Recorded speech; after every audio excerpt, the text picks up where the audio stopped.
Pets are little furry bundles of joy that somehow have gone from simple companions to full-fledged members of the family. I guess somewhere along the way just evolved from being man's best friend to man's fur baby? But let's be real for a second, have you ever caught yourself throwing a birthday party for your dog? Not just any party, but one with custom-made cakes, organic treats, and a guest list of other dogs? It's absurd, isn't it? But we don't stop there, no. We treat them like children, dress them in overpriced Gucci sweaters, and even send them to luxury pet spas, where they can de-stress from the hard life of what exactly? Napping? You're technically free to do whatever you want with your money. It is a free world. Well, not all of the world apparently, but anyways, it's like they're trying to fill some existential void, but instead of meaning, they're stuffing it with squeaky toys and doggy daycare bills. Imagine walking into a cafe, not just any cafe, but one that proudly advertises itself as pet-friendly. You're there to grab a coffee and maybe read a book, but the moment you walk in, you're greeted not by people, but by a row of dogs sitting at tables, wearing matching designer sweaters. Their owners are sipping lattes, discussing their pets' feelings like they're tiny misunderstood philosophers. One woman is explaining how her Pomeranian really needs to express himself artistically, so she signed him up for a dog painting class. Another guy insists that his cat only drinks free-range ethically sourced spring water, because tap water is too mainstream. Meanwhile, you're standing there wondering if you're in a parallel universe where pets are the ones in charge, and humans are just glorified chauffeurs. By the time you get your coffee, you realize something terrifying. You're the only one there without a pet in a stroller, and people are giving you that look, like you're some kind of monster for leaving your furry child at home. I may be blowing this out of proportion for a humorous jab, but it's rooted in real trends. Pet-friendly cafes, luxury pet services, and treating pets as full-fledged family members are increasingly common, especially in urban areas. Trust me, people who refer to themselves as pet parents are real. You see, it's not about a brain dysfunction. It's about filling emotional gaps. Humans crave companionship, love, and a sense of purpose. And pets, they're unconditional love machines. They don't judge your bad life choices or awkward social encounters, nor your life decisions. They're just there, an easy fix for the loneliness you would otherwise be forced to acknowledge. But here's where things get weird. Anthropomorphism, the way we project human qualities onto animals. We've been raised in a society that glorifies humanizing everything. Movies show dogs solving mysteries, cats having secret agendas, and even goldfish with long-standing grudges.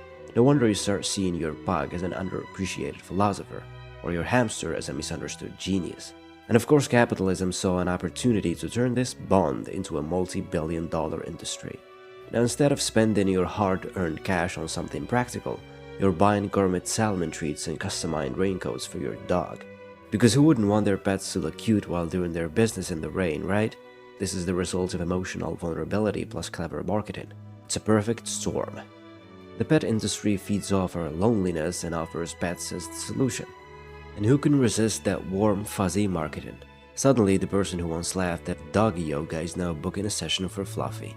What else could better symbolize the strange celebration of a weary soul having endured the hollow rituals of modern existence, straining under the weight of trivial tasks, false purposes, and fleeting distractions, than the newfound obsession with these loyal creatures? Now exalted beyond their nature, for long has the heart been dulled, seeking meaning in hollow pursuits, until finally, in the gaze of an innocent beast, it glimpses a sense of redemption. It is not curious that after such grievous detachment from true purpose, we direct our affections toward the trivial and the absurd, adorning these simple beings with tokens meant for ourselves, hoping they might mirror back our forgotten joys. This entire spectacle, a pageant of love misplaced, becomes a reflection of deeper desires unfulfilled, where humans long robbed of higher pursuits now crown their companions with the titles of child, confidant, and guide. The spirit once destined for grander aspirations now celebrates its return not with great deeds but with gilded collars and princely garments for those who neither ask nor comprehend their worth. And thus the cycle perpetuates a hollow joy born of forgotten struggle, embraced by a society yearning for purpose but finding only echoes in the eyes of its cherished companions. Now, if we bring philosophy into the mix, things get even more interesting. Think about it. By treating pets like humans, we're doing more than just indulging in cute habits. We're creating meaning. Nietzsche once said he who has a why to live cannot bear almost anyhow. And perhaps for many of us, our pets give us that why. They fill our days with purpose, structure, and affection. They rely on us, and in return, we give them more than they'll ever ask for. In a world where meaning can feel elusive, pets provide a simple, steady connection. One that doesn't require existential breakdowns or philosophical ponderings, just a wag of the tail or a purr of approval. But here's where it gets a bit absurd, as it always does with us humans. We know deep down that our pets don't care about the fancy toys or luxury grooming appointments. They don't ask for any of the over-the-top treatments we give them. Their simplicity and innocence gives us a sense of stability in an otherwise uncertain world. We spoil them not because they need it, but because we need it.